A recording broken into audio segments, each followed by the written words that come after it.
함께 읽은 본문 말씀은 우리가 너무나 잘 아는 오병이어에 대한 기적의 말씀, 예수님께서 보리떡 5개와 물고기 2마리로 어떤 복음서에는 장정만 5천, 어떤 복음서에는 그냥 5천의 사람들을 먹이셨다, 수많은 무리를 먹이시고도 남기셨다라는 기적의 이야기가 소개되어지고 있습니다. 오병이어의 기적의 사건은 너무나 강한 그리고 기억에 남는 사건이기 때문에 네 복음서에 모두 기록되어 있는 예수님의 기적 이야기입니다. 네 복음서에 다 기록되었다는 것은 모든 제자들이 이 사건 속에서 큰 감명이 있었다는 것이죠.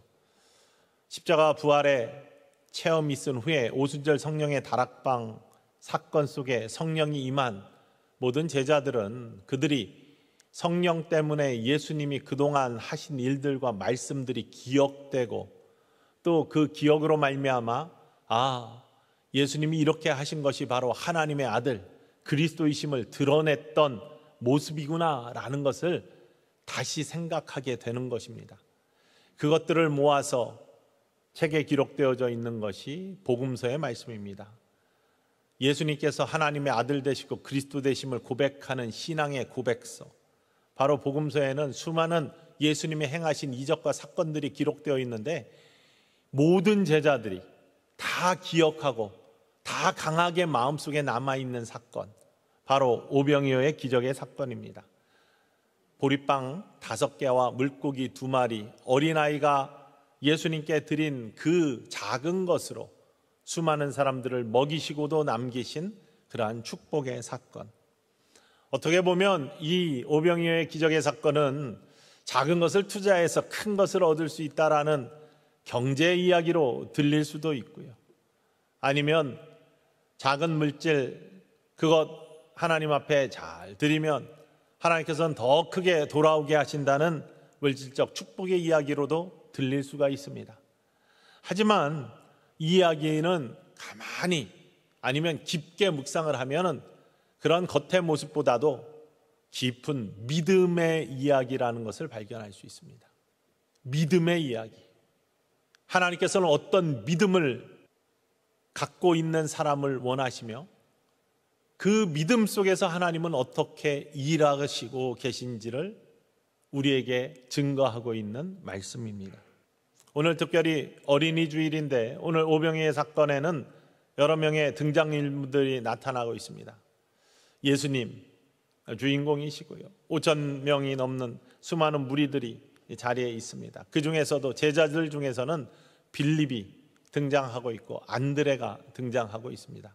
물론 떡을 나누어주는 통로로 다른 모든 제자들도 나오고 있지만 이름이 거론되는 그러한 제자들은 빌립과 안드레, 그리고 한 아이가 등장합니다. 이름은 알 수 없지만 보리떡 5개와 물고기 2마리를 가지고 있던, 도시락을 갖고 있던 아이 한 사람. 이 한 아이의 귀한 믿음을 통해서 하나님께서는 어떻게 세상을 풍성히 만들고 영향력을 미치고 또 하나님의 축복의 손길을 미치게 하며 예수님이 그리스도이심을 보여주는 은혜의 사건들을 이루어 가시는지를 고백하고 있는 것이죠. 작은 것이라도 하나님께서 그 속에 있는 믿음을 보시고 일하실 때 놀라운 기적의 역사가 있다는 사실을 우리가 말씀 속에서 발견할 수 있습니다. 그러면 이 아이가 가지고 있는 믿음은 무엇이었고 신앙의 모습은 무엇이었는지 함께 나누어 보기로 원합니다. 첫 번째는요, 예수님을 향한 순수한 마음입니다. 이 아이가 가지고 있었던 예수님을 향한 순수한 마음. 갈릴리 지역에 소문이 퍼지기 시작했습니다. 예수님이 공생애를 이루기 시작하시면서 가버나움에서 베드로의 장모를 고치시고 또한 수많은 기적, 병 고치는 역사들을 이루어 가셔서 소문이 삽시간에 퍼져나갔습니다. 갈릴리 온 지역을 통해 가지고 대단한 분이 나타나셨다. 아무도 건들지 못하고 고치지 못했던 귀신이 나가고 눈먼 자가 떠지고 열병이 고쳐지고 하는 놀라운 역사들이 나타난다라는 것이 순식간에 퍼져나갔습니다. 많은 사람들이 예수님이 누군지를 알고 싶었습니다. 그런데 예수님이 누구인지보다도 그가 행하는 기적에 관심이 있었습니다. 병고침의 기적, 또 다른 많은 사건들이 퍼져나가면서 나도 뭔가를 얻을 수 있지 않을까, 나도 뭔가를 만날 수 있지 않을까, 이런 마음으로 무리들이, 성경에 보면 무리라고 표현하는데요, 무엇인가를 바라는 마음이 있는 무리들이 예수님을 쫓아다니기 시작했습니다. 예수님이 가는 곳마다 사람들이 많이 몰려다녔습니다. 오늘 본문 말씀에도 왜 수많은 사람들이 예수님을, 특별히 갈릴리 호수 건너편까지 가셨는데도 그곳을 따라왔는지 이유를 이야기하고 있는데, 2절 말씀에서 이유를 바라볼 수 있습니다. 함께 읽어볼까요? 큰 무리가 따르니 이는 병자들에게 행하시는 표적을 보았음이로라. 병자들에게 한 표적을 봤어요.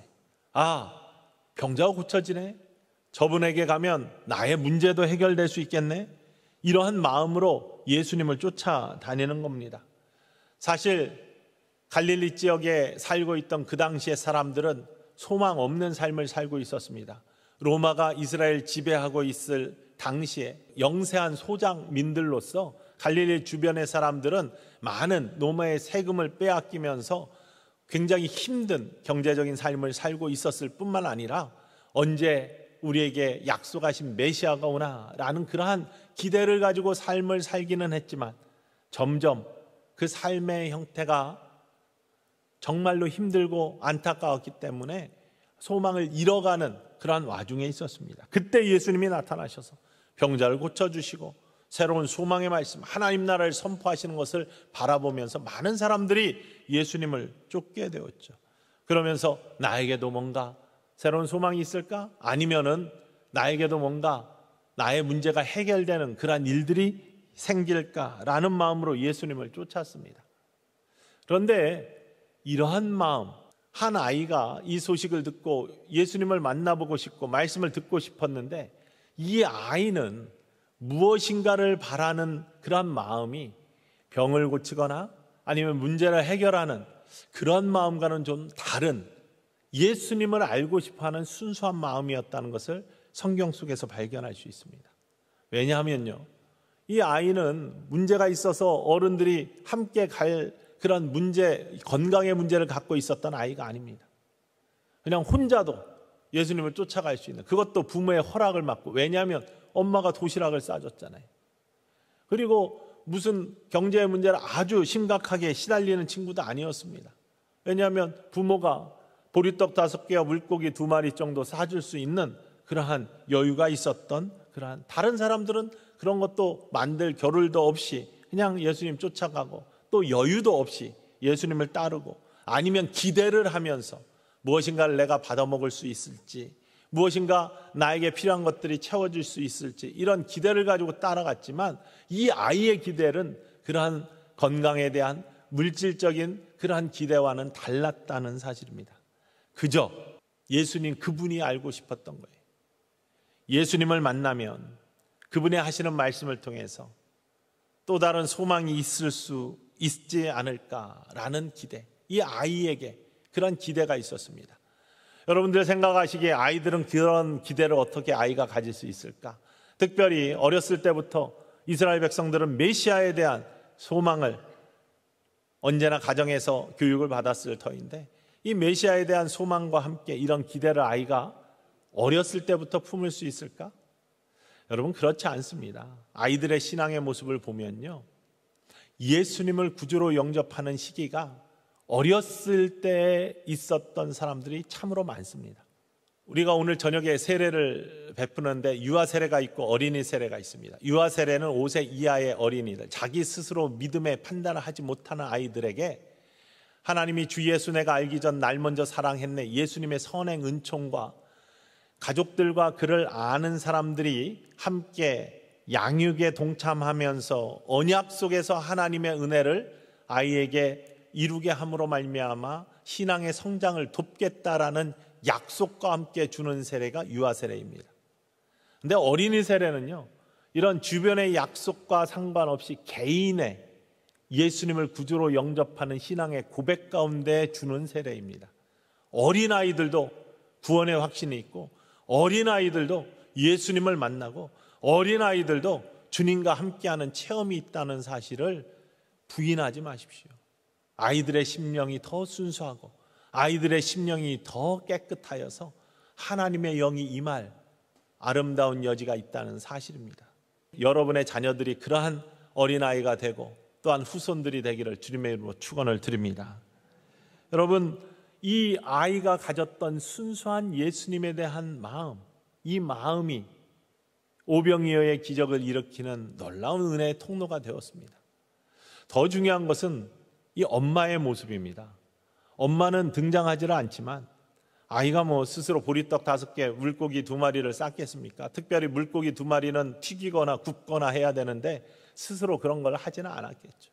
어머니가 정성껏 준비해 줬을 겁니다. 엄마, 예수라는 분이 나타나셨다는데 말씀 대단하고 또한 기적도 베푸시고 한다는데 내가 가서 그분을 좀 만나고 말씀을 들었으면 좋겠습니다. 야, 그런 데를 뭐 하러 가니? 앉아서 공부나 해. 한 자 더 봐야지. 1점이라도 더 맞지. 이런 게 아니었어요. 이 어머니는요, 정말 아이가 인생을 살면서 무엇이 평생 필요하고 그 인생에 무엇이 중요한지를 알고 있었던 사람 같습니다. 유대인들이 참 교육하는 것을 보면은 다른 무엇과 비교할 수 없는 교육의 열정과 또 교육의 시스템이 있습니다. 저는 캘리포니아에서 살고 목회할 때 유대인이 굉장히 많은 지역에서 함께 살았습니다. 그들의 모습을 많이 볼 수 있었습니다. 제가 사역하던 타우저녹스 안인학 감리교회 주차장 건너편이 시나고 유대인 회당이었습니다. 회당 앞에는 십자가 대신 십계명이 붙어 있고요. 많은 사람들이 주차장을 공유했는데, 왜냐하면 예배 시간이 달라요. 그들은 금요일, 토요일 날 모이고 우리는 주일날 예배를 드리니까요. 그런데 그렇기 때문에 유대인들이 하는 일들 또 함께 이야기하고 또 우리 딸들의 친구들이 유대인들이 굉장히 많았습니다. 그러니까 그들의 하는 일들, 집, 이런 것들을 많이 경험을 했는데, 사실 제가 만난 유대인들은 그들의 일반적인 다 사람 한 사람이 다 그렇지는 않지만 일반적인 모습은 굉장히 개인적이고 또 이기심도 많고 아주 고집이 세고 또한 돈에 밝고 이러한 모습을 갖고 있는 것을 경험을 합니다. 그런데 그런 모습은 별로 담고 싶지 않은데 정말로 중요한 교육의 문제에 있어서는 이들의 가정에서의 교육이 얼마나 굉장하고 중요한지를 눈으로 볼 수 있었습니다. 특별히 유월절 같은 때는 알려진 바와 같이 그들이 가정에 모두 모여서, 유월절이 뭡니까? 모세가 이스라엘 백성들을, 애굽에 종살이하던 이스라엘 백성들을 하나님의 약속의 땅 가나안 땅으로 인도하기 위해 출애굽하게 하는 사건이죠. 바로가 방해할 때 하나님의 마지막 재앙, 문설주에 어린 양의 피를 발라서 죽음의 사자가 이스라엘 백성들의 자녀들에게는 넘어가게 하고 다른 모든 자녀와 짐승들의 첫 번째 것들은 취해 가시는 그러한 엄청난 일들을 통해서 출애굽하게 만드신 사건을 기억하는 날, 이게 유월절입니다. 다시 말하면 자유에 대해서 생각하게 하고요, 하나님께로부터 구별된 백성으로서 우리들이 삶을 산다라는 것을 교육하는 그날, 가족이 모두 식탁에 둘러앉아서 그 이야기를 함께 꼭 읽으면서 우리는 이런 백성이야, 이런 사람이야, 하나님이 이렇게 선택한 백성이고 우리를 축복한 백성이다, 이런 걸 교육하는 겁니다. 부림절 때는요, 교회 앞 주차장 또 뒤에 있는 시나고 옆에 온갖 놀이시설들이 쫙 축제입니다. 부림절이 뭐냐면 하만 장군이 모든 이스라엘 백성들을 다 죽이려고 했었잖아요. 모르드게 에스더 왕후를 만들고 에스더 왕후를 통해서 이스라엘 백성들이 목숨을 건진 날이에요. 민족이 구원된 날, 나라와 민족이 얼마나 중요한지를 교육하는 날이에요. 가족마다요 가장 좋은 옷 입고 그냥 신나게, 얼굴 봐도 신나요. 이날 참 축제입니다. 그러면서 나와가지고 좋은 거 먹고 또 즐기면서 우리에게 나라가, 우리에게 민족이 심이 얼마나 복된 것인가를 가족들이 또 함께 모여서 공동체가 그것들을 즐기는 날로 삼습니다. 그것 자체가 교육인 거예요. 축제입니다. 13살이 되는 그러한 날이 성년식을 하는 날입니다. 바미츠바라는 그러한 성년식을 합니다. 유대 땅에서, 지금 이스라엘 땅에서 하는 건 모르고 미국에 사는 유대인들이 하는 그러한 것들은 13살 생일 때 부모가 생일 파티를 아주 크게 열어줍니다. 호텔에서 아주 멋지게 열어줍니다. 그러면 그를 아는, 그 자녀 13살 생일을 맞는 성인식을 하는 아이를 아는 모든 부모의 친구들이나 모든 어른들 뿐만 아니라 자기 자신의 친구들, 다시 말하면 저희 큰딸이 학교에 중학교 다닐 때 이 유대인들이 많으니까 바미스마를 굉장히 많이 갔습니다. 13살 성인식 때 초대하면 가는 거예요. 옷 잘 차려입고 가야 됩니다. 드레스업 하고 가야 됩니다. 가가지고 잘 먹습니다. 파티 속에. 그런데 그 파티를 가려면 꼭 가져가야 할 게 있습니다. 생일 선물인데 그냥 물건을 사가는 게 아니에요. 다 현금을 가져가야 됩니다. 캐시를 가져가야 됩니다. 그래서 그걸 선물을 줍니다. 그걸 다 모아가지고요, 인생의 종잣돈이 되는 거예요. 그걸 가지고 그때부터 13살부터 투자를 배우는 거예요. 돈을 어떻게 굴리는지를 배우는 겁니다. 유대인들이 괜히 부자가 아니에요. 괜히 세계 경제를 좌지우지하는 게 아닙니다.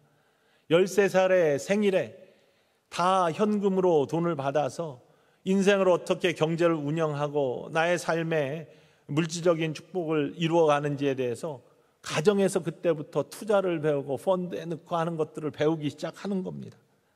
이 가정의 교육들이 얼마나 놀라운지 알 수 없어요. 신앙의 교육, 민족과 자유와 민주화, 또 뿐만 아니라 이러한 경제 교육까지도 가정 안에서 이루어지기 시작하는, 어렸을 때부터. 이런 참 배워야 될 것 많죠. 물론 신앙의 교육이 교회에서도 이루어져야 되고요, 지식과 지혜의 교육들이 학교에서도 이루어져야 돼요. 많은 분들이 수고하죠. 하지만 가장 기본적인 교육의 첫 출발점은요, 가정입니다. 여러분, 가정에서 하나님을 경외하는 신앙의 교육뿐만 아니라 나라와 민족의 중요성과 또한 교회를 섬기는 아름다운 모습 속에 주시는 하나님의 축복의 모습, 그리고 인생을 살아가는 데 있어서 중요한 것이 무엇인지를 가정 속에서 여러분의 삶을 통해서 후손들에게 이어줄 수 있는 축복의 가정이 되기를 주님의 이름으로 축원을 드립니다. 이 엄마가 그랬어요. 엄마가 도시락을 싸줘가면서 예수님 만나봐. 참 복된 모습입니다. 이 모습을 가지고 아이가 예수님을 찾아 예수님의 말씀을 듣기 원했던 모습 속에 예수님의 말씀을 들으면서 큰 감동이 있었겠죠. 이런 와중에 식사의 때가 되었습니다. 사람들을 다 흩어서 밥을 먹게 할 수가 없어요. 예수님께서 이 사람들을 어떻게 했으면 먹였으면 좋겠냐, 사람들에 대한 그러한 불쌍한 마음을 가지고 그렇게 이야기를 합니다. 몇 사람은 제자들이 다니면서 수소문하기 시작하겠죠. 여러분 갖고 있는 게 뭡니까? 여러분이 갖고 있는 것이 있으면 좀 내어주셨으면 좋겠습니다. 안드레는 특별히 이름이 거론되지만 다니면서 열심히 찾았습니다. 아무도 이야기하지 않지만 한 아이가 대답을 합니다. 제게 보리빵 5개하고 물고기 2마리가 있는데 이것도 괜찮겠습니까? 아이가 내놓는 겁니다. 왜? 예수님을 향한 순수한 마음이 있었기 때문에, 예수님을 향한 아름다운 믿음이 있었기 때문에 내놓을 수 있었던 거예요.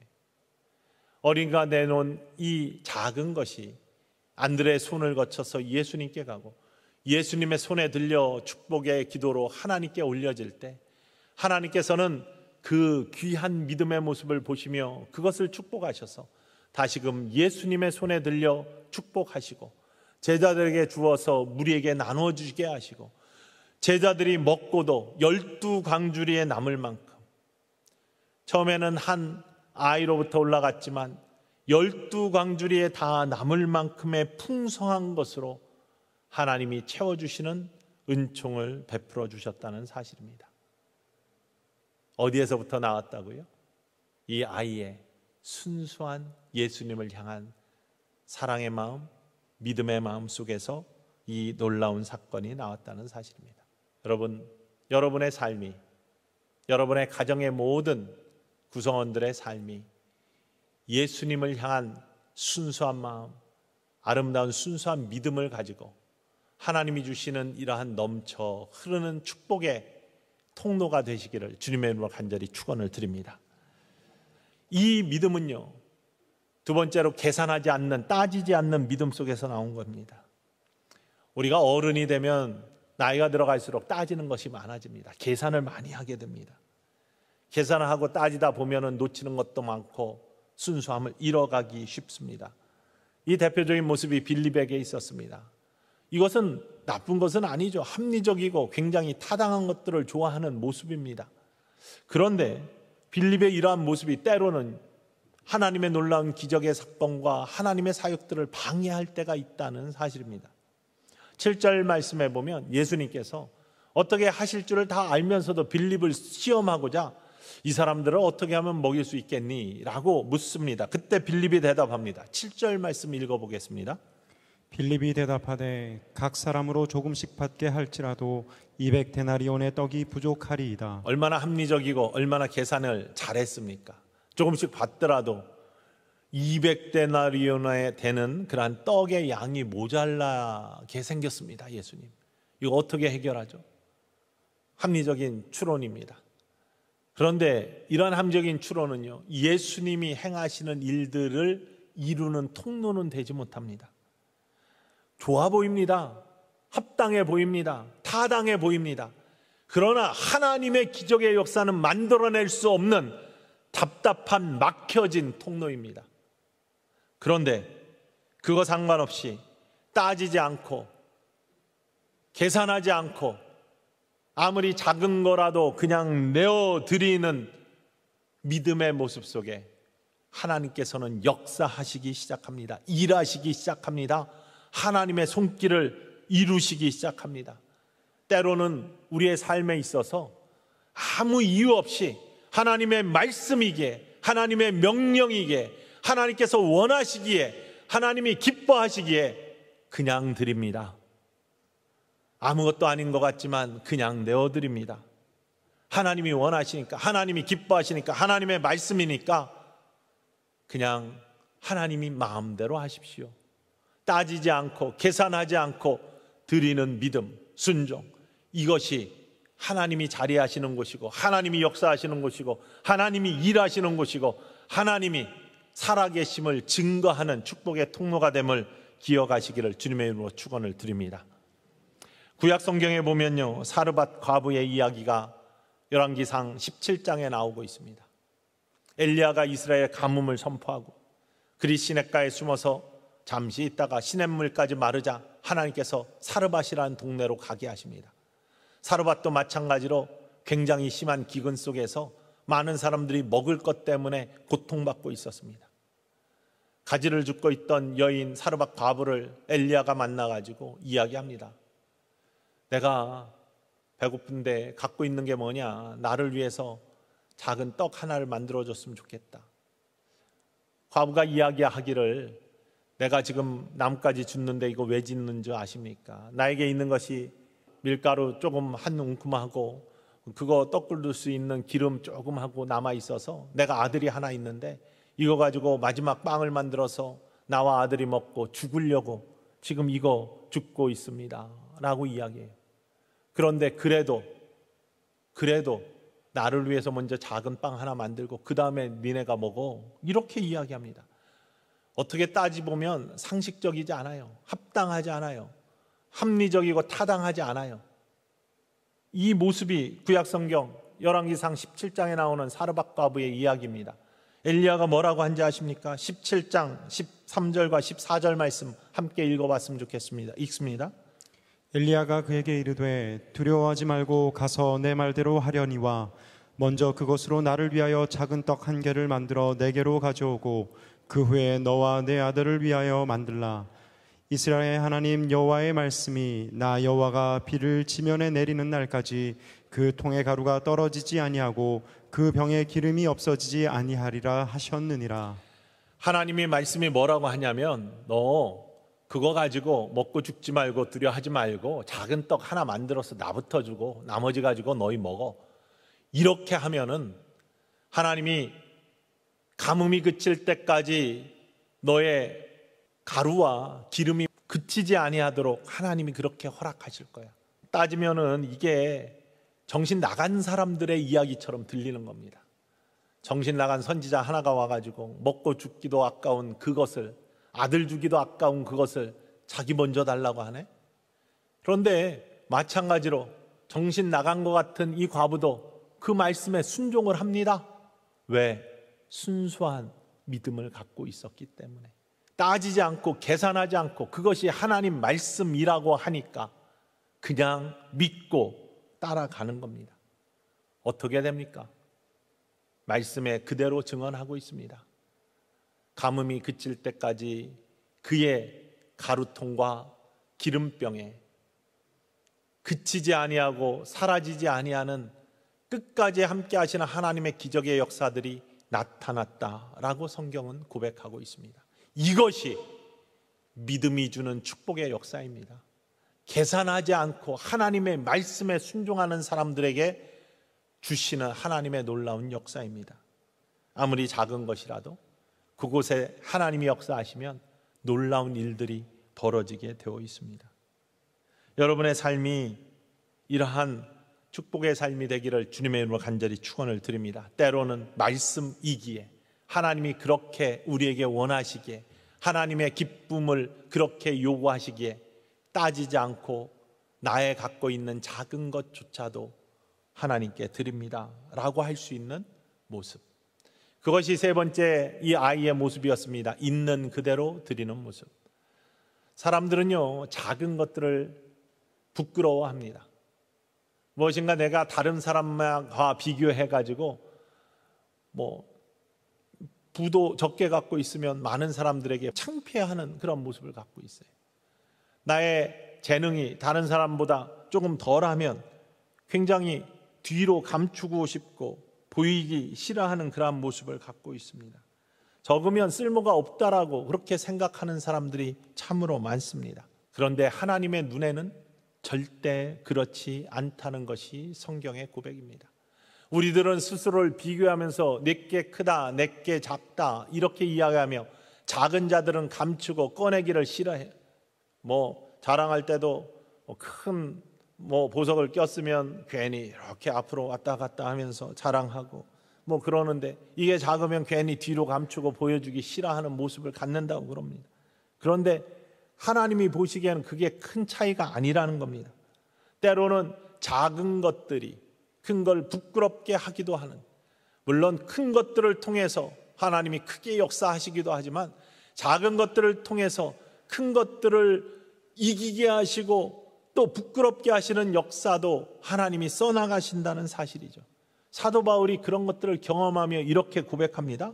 고린도전서에 나타나는 말씀입니다. 1장 27절로부터 29절까지 말씀입니다. 함께 읽어보기 원합니다. 그러나 하나님께서 세상에 미련한 것들을 택하사 지혜 있는 자들을 부끄럽게 하려 하시고 세상에 약한 것들을 택하사 강한 것들을 부끄럽게 하려 하시며 하나님께서 세상에 천한 것들과 멸시받는 것들과 없는 것들을 택하사 있는 것들을 패하려 하시나니 이는 아무 육체도 하나님 앞에서 자랑하지 못하게 하려 하심이라. 많이 갖고 있는 거, 큰 거 이게 잘못됐다는 얘기가 아니에요. 그것이 교만할 때는 쓰임받지 못하고 작은 것도 때로는 큰 것들을 부끄럽게 하시는 것, 왜냐하면 하나님 앞에서는 어떠한 육체라도 자랑할 것이 없다. 하나님 앞에서는 다 그게 그거다라는 겁니다. 정말로 이런 것들을 어떻게 경험할 수 있냐면요, 높이 올라가 보면 알 수 있습니다. 하나님의 눈에 어떻게 보일까 세상이. 비행기를 타고 다니다 보면 저는 정말 많이 비행기를 탔는데요, 대륙과 대륙을 움직이는 비행기는 보통 3칸, 4칸, 3칸, 3칸, 5칸, 3칸 이런 비행기가 많습니다. 그건 너무 높이 올라가기 때문에 밑이 잘 안 보입니다.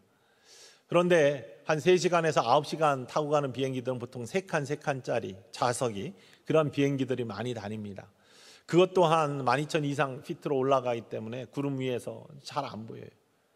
그런데 어떤 때 이걸 최고로 잘 경험할 수 있느냐? 작은 도시에서 도시로 가는 비행기들입니다. 2칸, 1칸짜리 비행기들이 있습니다. 제가 처음 콜로라도 스프링스 갔을 때는 프로펠러 비행기도 있었습니다. 그런데 그 비행기는 구름 위로 잘 안 올라갑니다. 콜로라도 스프링스에서 덴버까지, 공항과 공항까지의 거리가 한 1시간 40분 차로 걸리는데 비행기를 타면 딱 17분 비행하거든요. 근데 올라가고 내려올 때까지의 비행 시간만, 그 시간 동안에 이렇게 올라가면 밑을 아주 잘 바라볼 수 있습니다. 바람이 굉장히 심한 지역이라 이 터뷸런스도 굉장히 심한데 롤러코스터 탄 것처럼 즐겁기도 하지만 밑을 바라볼 때마다 참 신기한 것들을 느낍니다. 우리 집도 보이고 뭐 다 보이는데, 아, 저 지역은 어떤 곳이구나, 이런 것들이 다 보이는데, 아무리 크게 느껴졌던 밑에서의 건물도요, 올라가면 다 성냥갑처럼 다 고만고만하게 보이는 거예요. 다 비슷하게 보이는 거예요. 위에서 보면 다 비슷해요. 여러분이 아무리 큰 재능을 갖고 있고, 아니면 아무리 작은 재능을 갖고 있던, 큰 달란트를 갖고 있던, 작은 달란트를 갖고 있던, 아무리 많은 것들을 갖고 있던, 적은 것을 갖고 있던, 하나님께서 보시기에는 다 그만하다는 겁니다. 그게 사도 바울이 고백한 거예요. 세상에 아무 육체라도 하나님 앞에 자랑할 것이 없다. 어떤 것이 중요한가? 아무리 작은 것이라도 쓰임 받는 것이 있고 쓰임 받지 못하는 것이 있을 뿐이에요. 더러우면 쓰임 받지 못한다고 했습니다. 아무리 좋은 그릇도 때 타 있으면 쓰지 않습니다. 하나님이 쓰시는 것이 있고 쓰지 못하는 것이 있어요. 우리의 삶에 있어서 있는 그대로 온전히 드리는 것이 쓰임 받는 축복의 통로가 되기를 원하며, 하나님이 여러분이 어떤 걸 갖고 있어도 아무리 작은 것이라도 있는 그대로 드릴 때 하나님이 기뻐하시는 축복의 통로가 되기를 주님의 이름으로 간절히 축원을 드립니다. 우리 런던의 캔터베리 대성당 안에 있었던 일입니다. 니콜라이라는 분이 계셨어요. 이 니콜라이라는 분은 많은 사람들이 그랬지만 배우지도 못했고, 그 당시에 할 일이 없어서 교회 안에서 청소도 돕고 일도 하고, 근데 너무나 성실하고 또 하나님이 자기를 그렇게 쓰시기를 원하는 간절한 마음 때문에 그 성당에서 열심히 청소도 하고 섬기는 일을 하다가 17살에 그의 성실함과 믿음을 보고서 그를 이 대성당의 집사로 세웠어요. 특별히 사찰 집사님으로 세웠습니다. 이 사찰 집사님이 하는 일은 다른 사람들이 하지 않는 한 가지 큰 일을 해야 되는데, 그것은 교회 종을 치는 겁니다. 시간에 맞춰 교회 종을 치는 거예요. 근데 이게 큰일이라고 제가 표현했지만 사실은 아무것도 아니에요. 누구나 할 수 있는 일이에요. 어떠한 재능이 없어도 시간에 맞춰가지고 종을 치는 겁니다. 그런데 이 니콜라이 집사님이 17살 때부터 76이 될 때까지 50년 동안 이 종을 쳤는데 하루도 빠짐이 없이 제 시간에 정확하게 종을 쳤다는 겁니다. 이 성실함과 그의 믿음 속에 자라난 두 아들이 있는데, 이 두 아들은 캠브리지 대학과 옥스퍼드 대학의 교수님이 되었어요. 교수가 된 다음에 아버지의 고생하는 것들을 말리기 위해서 이제 그만하시죠. 아니다. 이건 하나님이 주신, 나에게 주신 선물이야. 너 이거 하찮은 것처럼 보이지? 아니야.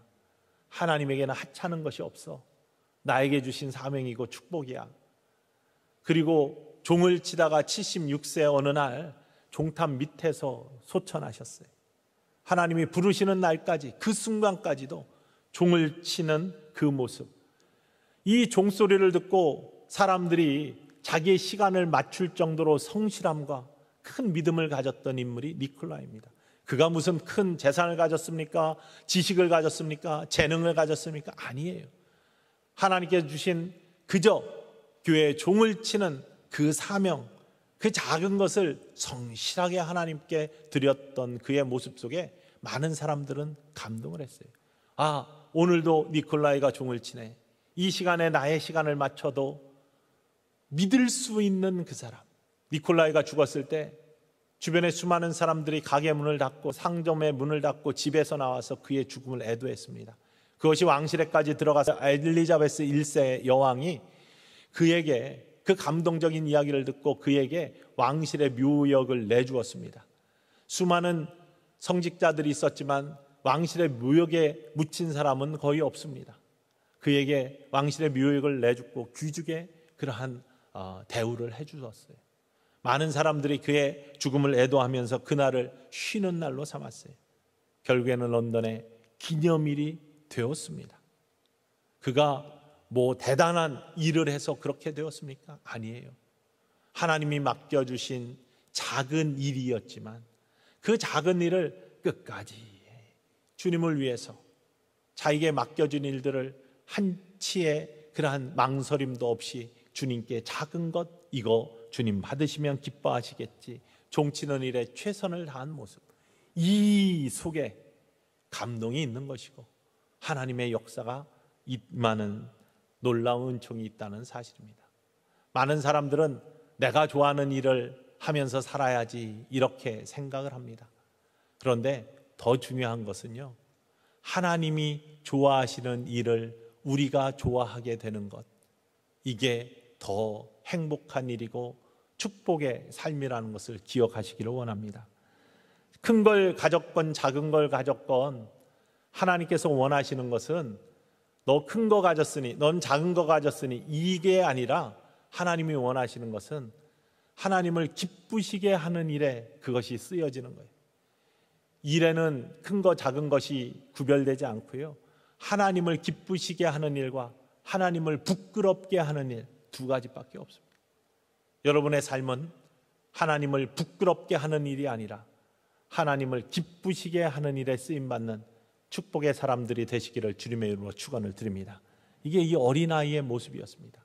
예수님을 향한 순수한 마음, 때론 계산하지 않고 나에 있는 것을 그대로 내어드리는, 있는 그대로를 내어드리는 삶. 작다고 부끄러워하지 마십시오. 없다고 감추지 마십시오. 그것을 통해서 하나님은 일하시고 그것을 통해서 주변에 큰 은혜가 흘러 넘치는 축복의 통로가 될 수 있음을 기억하시면서 있는 그대로 니콜라이처럼 하나님께 드리는 축복의 사람이 될 때, 사르밧 과부처럼 순종하는 믿음의 사람이 될 때, 하나님은 여러분을 통해서 어린아이와 같은 순수한 모습을 통해서 역사하심을 기억하는 이 아침 되시기를 주님의 이름으로 간절히 축원을 드립니다.